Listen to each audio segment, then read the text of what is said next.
lots to talk about today, because surprise future's out. As such, let's get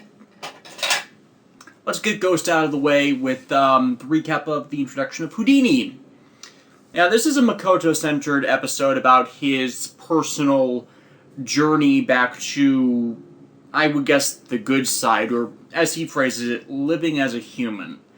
I'm guessing this has to do with the last 10 years Makoto was in the Ganma world and how they must have originally gotten him on his side, considering Kanon's condition. I'm betting that whatever happened to Kanon was actually the breaking point for Makoto in allying, not exactly allying against the Ganma, but putting his own stuff in prioritization of whatever their plans were with the 15 icons. And since, he'd probably thinking, I'll use them first, revive Kanon, and then give them to the Ganma, the Aran and all that, and then, Takeru's kindness kind of sidestepped that plan, so to speak, because before that, he was pretty amicable with Aran in giving him some of the icons for testing, like what he did with Edison. So there's definitely more a story there. We're being fed breadcrumbs at this point. But with him more on Takeru's side and humanity's side, since he's been rekindled that connection, it'd be understandable why Aran's not exactly happy, and this is kind of not exactly getting into a head, but progressing him back to, I don't know what I'm trying to say here, but it's progress with him that's definitely good. Javel's revived to fight Makoto because of his betrayal of the Ganma side of all of this, and he's definitely seemed to have gotten a bit more powerful, or as he's been saying about Spectre, that he's gotten weaker by the last events, so he's no longer a challenge. It's implying there's a history between them, but we're not really given much of an angle into it, unfortunately. It's not like Ryan from Power Rangers Lightspeed Rescue, where he was with the demons, so was a source of information about them for the rest of the team, at least when he was around, because, Power Rangers original Ranger and all that, so they couldn't shoot much with him without going over budget. Anyways, that's kind of the role I'm seeing Makoto falling into now, but with their focus more on the plot of the day instead of really establishing the Ganma world and the enemies. It's hit and miss. But we don't even really get why Makoto couldn't use Houdini, and we don't get the origins of that ghost icon either, and how Makoto even acquired it, or really even why Houdini wasn't letting him use it. We can probably guess why Houdini wasn't letting him use it. He didn't like being caged or restrained or chained, and so wasn't giving his power. But as Makoto tries to train with it to get the power to save Kanon after she's taken by Javel in the previous fight that Makoto lost, it's actually kind of interesting that he's pushing it through fortitude and strength of will and being, which I guess does inform that he's a direct person. He doesn't pull up with the bullcrap. He doesn't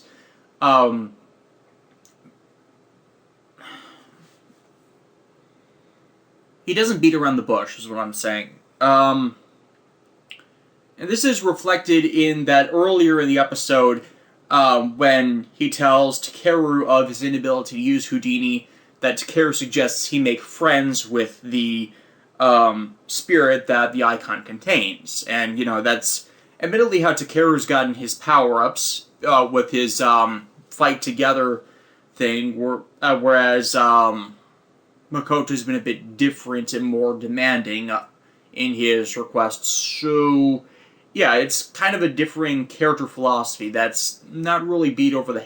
I guess it kind of is because they're not really fleshing it out much. But it's at least character consistency. So he manages to, in another battle with Juvera save Kanan, he manages to awaken the Houdini icon, gain the ghost's respect. I think it's not really well established. And he transforms into Houdini, and it's... I like the actual ghost parka. I don't like the external equipment it has with it. See, the Houdini icon, the Houdini ghost, is sealed within Makoto's rider bike, and the bike doesn't unfold. It unfolds into a flying platform or a flying backpack, but see, it just like opens up like that, and that's not very interesting, especially since, well, 3-4 years ago we had Wizard with the Machine Winger, where it was a bike that folded out into wings, and if I was thinking of a ghost parka that became a flying backpack, I would think it would fold out into a pair of wings. So yeah, well, the armor itself that gets equipped to Makoto is good. The backpack is pretty damn terrible. I mean, was there a problem with the unfolding out feature with the Machine Winger toy or something that didn't make for a good toyetic item? I mean, I would think the wings would work brilliantly. Hell, then you could potentially make it so that that backpack could equip to the Iguana Ghost Striker, and then you have the Iguana Houdini Ghost Striker or something, which would be just another addition, and possibly the swapping out of ghost parkas, which seems to have declined at this point. Get a bit of interactiveness with your stuff you make, partly because they're toys. But yeah, with him gaining the power of Houdini, he defeats Javel as easily as Tokon Boost has, so I'm not sure how much they're going to show Houdini as a power-up, since this is the last one we know of for Makoto, aside from the super, whatever his super form is. Aside from him getting the Necrom Ghost Parka soon in the future and then being possessed by that, which 50-50 on that actually being his super form. Yeah, Takeru throughout all of this is trying to find a way to commune with the spirits of the Musashi icon, and throughout the episodes, it's admittedly more a Makoto episode, but you also see character growth with Takeru here, and how he's, he wants to help Makoto, he wants to help Kanan, but he's understanding now that in this specific instance, he needs to let his friend struggle and achieve this victory on his own. He can't take that from him. It would be losing the connection he had, and that Makoto is not so weak a person that he needs to be saved like this, on top of everything else. Especially since we kind of get the inference that with Takeru being the one to save Kanan, that Makoto is in part regretful for what he did in his drive to save her. So, like I said, trying to take him back for that. And it's more... I guess the ultimate thing of the episode is finding the resolve to go on again. I'm grasping at straws because I kind of want to wrap this up and get a Surprise Future, because Surprise Future was awesome! This makes now 2 out of 3 instances of time travel relating to Drive actually being good. The one, of course, the one instance being Kamen Sango, and this doesn't happen. Most of my viewers know my thing. Japan is terrible at telling time travel stories. So it's surprisingly consistent and good that they're using the plot devices well for once in here, and that it's that they're using it to they're using the time travel to set up the situation that drives most of the episode. And it's internally consistent, it makes sense, there's admittedly a mystery and a twist to it, but both of those make sense and are thematically correct for Drive's overall show, and I'm just so excited that works. Now, there is a problem with this movie, and it's primarily the ghost part. As expected from Kamen stuff, there was an early bird cameo for Ghost in here. Now, my thing has been due to the month-long time skip for Ghost that coincides with the end of Drive, that it might have been early enough of a time skip instance for him to acquire the Newton icon that he uses in the movie, lose it, and then be trying to recover it during the events of the final episode of Drive, which would give it to him properly. That doesn't quite work for this movie, as, well, his appearance is pretty much just fight one of the Futuroid mutes, put on the nuke in Ghost Parka, and kick its ass. So while it is good advertisement for the show, we have no idea where the Newton Ghost icon came from, which is really problematic, because my previous theory worked so well about him acquiring it during Surprise Future, and I already went over that. So now my new current theory for where that icon came from is it's one Saionji created at some point. He gave it to the criminals we saw at the end of Drive during that second early bird cameo lead into Drive's events, and then he just got it from that instance. That's the only thing that makes sense now, since we don't have a good view into Takeru's situation there. The only other problematic scene is a flashback instance where the key dates for the film are August 6th, 7th, and 8th. August 6th is when it begins, and on August 7th is when it ends. But August 8th is where Krim, in 2014, first met Shinosuke, and they became partners, though Shinosuke didn't know it at that point, as he says that he didn't first become Drive until October, as in 2 months after August 8th.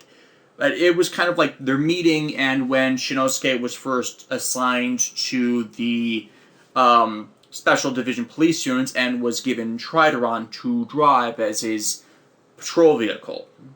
Now, this is technically problematic because I'm blanking on some details from the first episode of Drive, how long he'd had Trideron.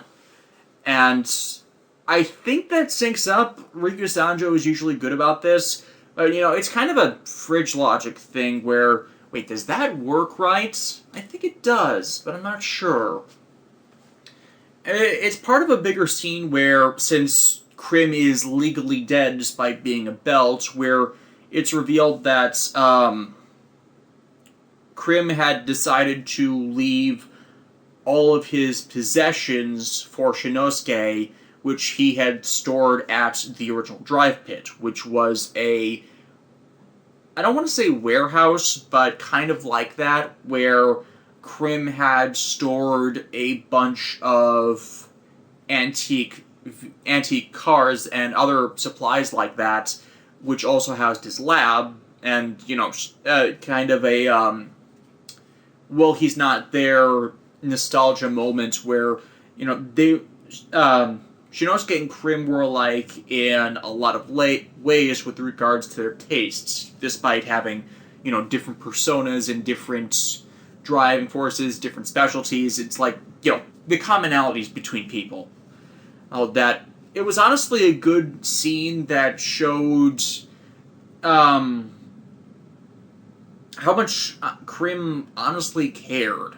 Because should probably actually get to recap in the movie. As it involves time travel, and from the preview details we got from previous episodes of Drive as a lead into the movie, Shinosuke's son Eiji Tomari from the future travels back in time to prevent the Roid Mute apocalypse, essentially the Roid Mutes taking over Earth, which is going to be caused by a pivotal moment in history in this specific, not this specific moment, but this specific series of events. Shinosuke is drawn out to a actually I don't remember exactly what they referred to it as, but it's an industrial district. I think it's some type of manufacturing plant that during a battle with a giant class Roidmude, type formula malfunctions due to what Bano did to Krim in either episode 40 or 41. I'm screwing with the right one, which would have caused the drive system to go berserk and start attacking everyone and everything. As they're warned of this, at probably the exact worst time, by AG showing up, this shot they were charging from the formula cannon to take care of the giant Roidmude goes wild and destroys part of the district. So, yeah, things are not good, and an arrest warrant is put out for Shinosuke. But this is a backdrop to AG trying to stop this calamity, which he believes will be caused by Krim. Except it's not going to be caused by Krim, because the Roidmude in the future we see taking on Krim's form is Roidmude 004, who was Professor Bano's right-hand Roid, so to speak, because it had been reprogrammed and forced to take on Krim's appearance before Krim was actually murdered. So Bano had access to all of his intelligence, and that's probably the falsehood in all of this. That what I think happened in the future timeline is that Bano took over the world in a different way than was proposed in the movie by, I don't know, he obviously didn't use the super global freeze thing, but he did create future Roidmutes. So my logic for this is that Roidmute 108, who is the antagonist of the film, woke up from stasis because even by Roidmute standards, this guy was freaking insane and hostile and violent. And, since all of the other prime Roidmutes would have been gone by that point due to the Drive Team's actions, he freed some of the blank Roidmutes Bano had used to take over the world and set off in the past to change things, so instead of Bano taking over, it would be him. And, it would be the free Roidmutes that would take over the world. Because otherwise, it doesn't make sense for him to want to travel back in time to just cause what would have happened in the first place. And if the Roidmutes already ruled the world, why would Roidmute 108 want to come back to the past? Yeah. So the thing with Bano taking over is definitely the logic I would follow for that, because most of the Roidmutes actually hated the frickin' guy. I don't know. That's probably what works best in my mind for the logic behind it, because otherwise, the other Roidmutes did seem kind of like enslaved models in the few glances we see of the future. Yes. Roidmute 108, by the way, has taken on the identity of A.G. Tomari, the future Kamen Rider Drive. And he uses the next Special Shift car as Type Next, which admittedly is pretty awesome when we see it in all of its appearances. I gotta admit, the body armor I loved simply due to the dimensional design, and it kind of looking like Ugand and Ecliptor's body armor. In fact, it's pretty damn close that they might have either used that mold as inspirations, and digital technology. Mega Ranger had kind of a digital thing going on there, and it honestly works very well. Type Special not so much, but that's mainly due to the colorization they use for it. We'll get to that. So yeah, Roidmude 108's plan is to trick Krim and Shinosuke into destroying Krim so that, I don't know, the Berserk thing won't happen. It's pretty much just gets all of the main riders out of the way so he can fuse with his past self without any type of intervention. That way, the dark future where the Roidmutes rule the world is no longer present. He creates his own super heavy acceleration field for the Roidmutes to live in, with humanity conquered because they can't move in super heavy acceleration. And over the course of the movie, he does actually manage to do that. He is a very competent villain. His entire deception works pretty damn perfectly, and you don't see it from the outset. You're kind of wary of AG, but the performance by his actor is, I guess the best way to describe it is honest. It's definitely feels genuine until the switch is flipped. So you're, as an audience member, you got a 50-50 chance of him being the bad guy, but the performance is so selling it that it's brilliant. It's great. And Shinosuke is not an idiot in this either. They literally have to do a deception because the deception is so well done that even though Shinosuke and Krim are highly, highly skeptic of the entire situation and calling Aoji a liar despite all of that, they're not being stupid. I love it when the protagonists and the villains are intelligent. The sequence of events actually fools them, especially into thinking that maybe there's some truth to this. Krim instigates a backup plan to back up his data free, unbeknownst to Shinosuke and everybody else, as a just-in-case scenario, but the program Banno inserted into Krim causes Drive to go nuts at the worst possible time, and pretty much just copy Roidmude 108's persona onto Krim. Now, this is kind of an iffy thing, since by this point in the movie, AG had gotten access into the Drive driver to try and hack it to remove this aberrant program. I don't think he actually inserted anything into it, however, because that would kind of mispurpose the deception they pull, as right as AG's into the Drive driver, Dark Drive, which can operate remotely and separately from its normal user, shoots him dead. Dead because, Roidmude and copying it, and it's actually a pretty good scene because we don't actually know it's Roidmude 108 yet. And neither do the characters. So it actually sells it pretty well, but the reason I don't think that he actually did anything with that program to cause this is at the beginning of the movie, Krim is already glitching out, and we have the narrative justification with what Banno did in 4041 to supply that, and it might have just been 10 taking advantage of the situation to cause that.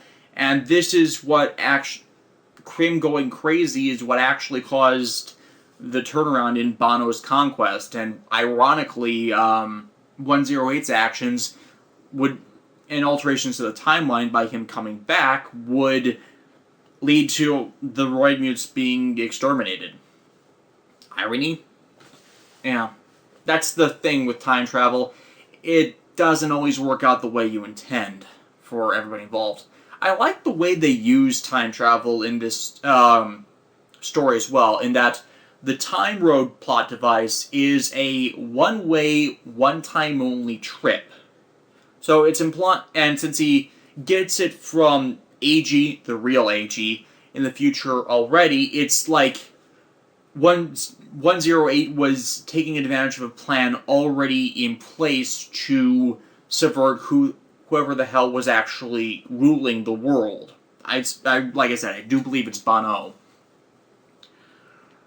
But why he chooses this date is more specific to a lightning strike from a storm. In they pulled it Back to the Future on us, in that 108's plan is to awaken his past self with a lightning strike at this specific location and then fuse with him. This works for me. It makes sense in a lot of ways. Like, sorry,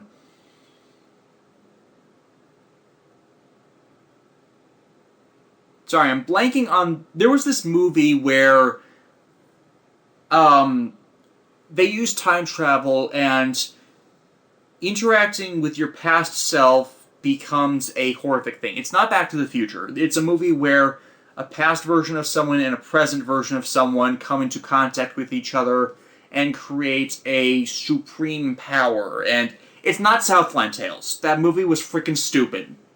Plus, that was just time-displaced duplicates, like, Futurama. It's not, okay, this technically is time-displaced duplicates, but, that was more cloning yourself through time travel, whereas this is your past self coming back, your future self coming back to the past to intentionally fuse with your past self. And I am totally blanking on the movie that actually did this that it's reminded me of. I apologize. This is a bit more rambling anyways. However, the fallout of this, the fallout from the beginning moments of the movie has forced Shinosuke on the run and, splitting up the drive team, not getting them together to really think over the situation or confirm any of the details. So it's like a running mystery where, you don't fault the protagonists for not being able to think about it because they're not being given really the time to think and mull it over and see the holes in the plans, and they're still disbelieving it most of the way through, which is awesome. Except, so it doesn't seem like... I want to keep stressing this point because it really is important to me. They don't act like idiots at all in the movie. However, we do see a thing with, Shinosuke's superiors in that they want answers on the destruction that Shinosuke was involved in, but him going on the run is extremely suspicious. So they're not only keeping the allies apart, they're intentionally isolating them, which made for a pretty intriguing elements of the movie, and kind of calling back to something I've been mentioning in videos before, in that Japan does not have a good... Japan has issues with their police in a variety of ways, and it's like, this movie is kind of using that as a, yeah, they're kind of doing that, but they're also trying to do their jobs kind of way. In that, these police are just doing their job. They wanted to bring Shinosuke in and, hold him responsible for an incident only he was shown to be directly involved in. Hold him accountable. And, you have to hold people accountable for their flaws, not just their flaws, but their screw-ups, too, to be responsible people. So they're not being terrible people by turning on Shinosuke in the movie. However, the Special Unit Division is totally on his side, and when they get the reveals about Dark Drive, they eventually use enough supposition from the greater incidents and how convenient it is to kind of pin the whole mess on Roidmead 108. And admittedly, the commissioner that's currently in charge of all this is very skeptical of that whole... it's very convenient for them to have an out by, it was Roidmead's doing it! Roidmead's destroyed the industrial district! And, they're not wrong in thinking it was skeptic, but, over the course of the film, we see enough evidence that, yeah, it is kind of convenient, especially since, AG who was supposed to come back to stop this incident, was there, and then with the revelation it was Roidmude 108, it kind of falls into... It makes sense, but it seems like they're resolving culpability a bit too easily. But it's good to see them backing up Shinosuke in the 11th hour. And part of the 11th hour is the 11th hour superpower, Chill Dead Heat. The Trideron key is introduced in this movie, but it's kind of set up like this is what Shinosuke has always used as the actual key for the Trideron, since its name is the actual Trideron key. And it's set up alright. Like, it comes out of nowhere. It's like thought as part of the arsenal, but then Krim says, as part of a bit of exposition and actually a clue to Shinosuke, that it's a backup storage device for all the combat data and everything in the event something goes wrong with the main driver. So it's like, it's something that could have been around forever, and since it's not an important detail, we just didn't see it. And also a cheap transformation trinkets. Show Dead Heat. During the fallout of the first good battle with Dark... I guess I shouldn't say first good battle. It's technically the second battle with Dark Drive, since Dark Drive's introduction is a beatdown since Drive is stuck in type speed, and Krim's trying to get him away to figure out what's wrong with him being Krim. So the first battle isn't so impressive. The second one, however... The second one involves Mach Dead Heat and Type Trideron literally beating down Dark Drive when it's on autopilot. It wasn't actually being piloted, having an active user. And I gotta say, to take two riders in their most powerful... Okay, second most powerful, since Mach was in Chaser form at that moment. But still, it shows that this advanced drive is a force to be reckoned with. Because it wasn't even... It was on automatic. It was like, this is the advancement in the technology that's been made over 20 years to make this rider so powerful that even when not piloted by an actual sentient being, it can hold its own so well. And yeah, it's beaten down by two humans in their most powerful forms, but, taking on Type Trideron, you got your props there. But yeah, when Krim goes nuts and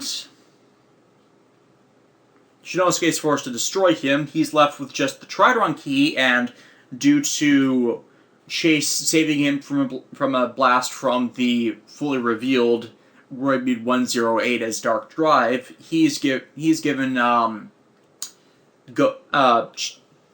Chase's Mach Driver, and actually is able to equip it, alluding to what we see in the previous for Movie War Genesis of Shinosuke briefly using a Mach Driver. So I guess there's not a lockout to using any of the Mach drivers, which is a bit interesting. But he can't use Chaser because it's damaged, leading to Show Dead Heat. And I like Show Dead Heat. It's pretty much just a I don't want to say recycling, since they still have the main Mashin Chaser suit, but it's pretty much the Mashin Chaser suit with the Mach Driver on him, and a restyled helmet that mimics Drive's, but with some of Mashin Chaser's external armor. And it looks good. Unfortunately, statistically, it's about dead even with Proto Drive. So, it's a devolved version? I mean, it can access the Dead Zone abilities to enhance itself, so it can defeat common Roidmudes, but it's pretty much lambs to the slaughter against Dark Drive, and And they actually show Shinosuke struggling using Chill Dead Heat, but there's the thing. It shouldn't be called Super Dead Heat, Chill Dead Heat, if it's actually weaker than normal Dead Heat. And that kind of annoys me, as it's kind of, I guess, false advertising. It annoys me, and I'm not entirely certain why. Mainly since Dark Drive, while not piloted, could take on Dead Heat Mach and type Trideron. It's like, I guess it's not exactly a fair way to judge its strength, since alone, of course, he was going to be beat down, because they couldn't take on... It took two of them at their most powerful to take on while it was on autopilot. But it's not... It doesn't have a good showing, but also it has the odds stacked against it constantly that doesn't give it a fair judging of what it should be doing.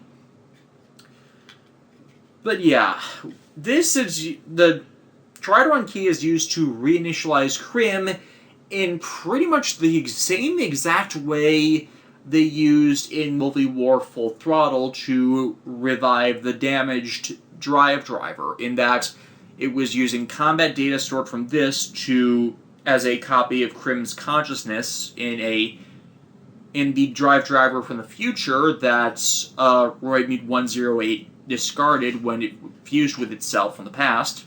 Future and past fusion. So, Shinosuke recovers it, and using the form change shift cars, reintegrates it into Crim to reinitialize him. And Global Freeze happens, second one. And then we get Type Special, which is kind of Deus Ex Machina. I mean, they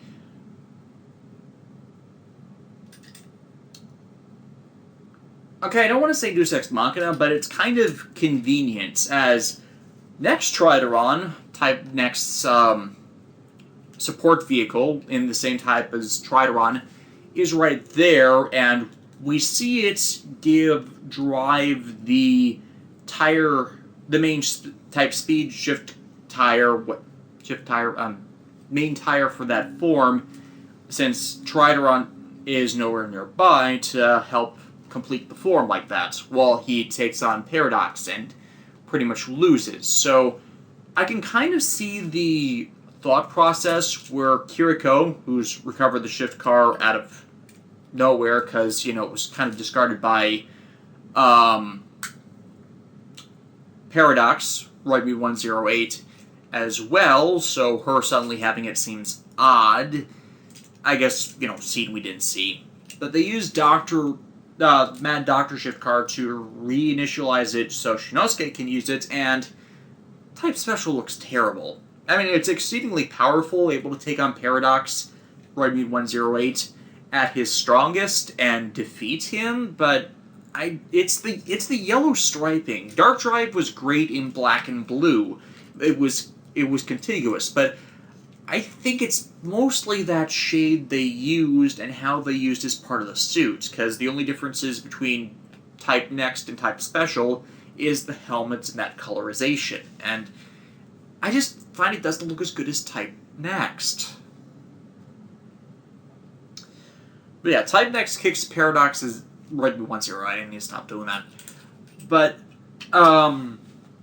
it has to have one of the most ludicrous finishing kicks in the series, in that the finishing move is next Trideron flies up after Drive uppercuts him flying into the air, and then creates a kind of energy field around it, where after which Shinosuke jumps and kicks upwards into it, and the upwards kick is always problematic every time I see it, as you're working against gravity when you're doing that, so you need to have even more power behind the kick to even hit with the amount of destructive power you need to defeat an enemy. As normally with the kicks, you're using the force of gravity with it to increase its power.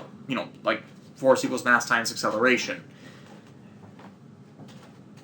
it's always most of them are like short distances they jump up, or at a side angle with not that far distance. But this is up above everything, like entire stories jumping up. And admittedly, that says something about the strength of the kick that he's flying up like that. But it's not something that's visually worked for me. And of course, we have a wrap up with Shinosuke being cleared of all charges, and a little allusion to who would eventually become Shinosuke's future wife that would, and the merger of the two creating Eiji. And of course it's Kiriko, because we already know those details, because he gets married in Movie War Genesis. I'm looking forward to Movie War Genesis. But honestly, Surprise Future is really good. I mean, I love Double Forever. I love Oh's Wonderful. I enjoy Forrest's movie, Everyone in Space Time, for what it is. It's a flawed movie, but I like it. I don't like... I can appreciate Gaim's movie, but I don't really find it that good. But I want to say it's the best one we've had since Double Forever. So yeah, definitely good movie. Definitely go see it for yourselves. I give it my recommendation. And it uses... There's a lot I skipped over in the recap, obviously, since I'm not actually reviewing it. But it actually does tell its story very well and is well executed, like the latter half of Drive, to everybody who stuck through Drive. Yeah. Just letting you all know, there will be no vlog next week. I will be Let's Playing Digimon Story Cyber Sleuth most of the week, as in live streaming it for an audience whenever I can. There will be times where I won't be able to talk, but I'll still be playing it. So yeah, I'll be doing that on my YouTube channel, and my streaming side of that. So I hope to see anybody that's interested there. See ya!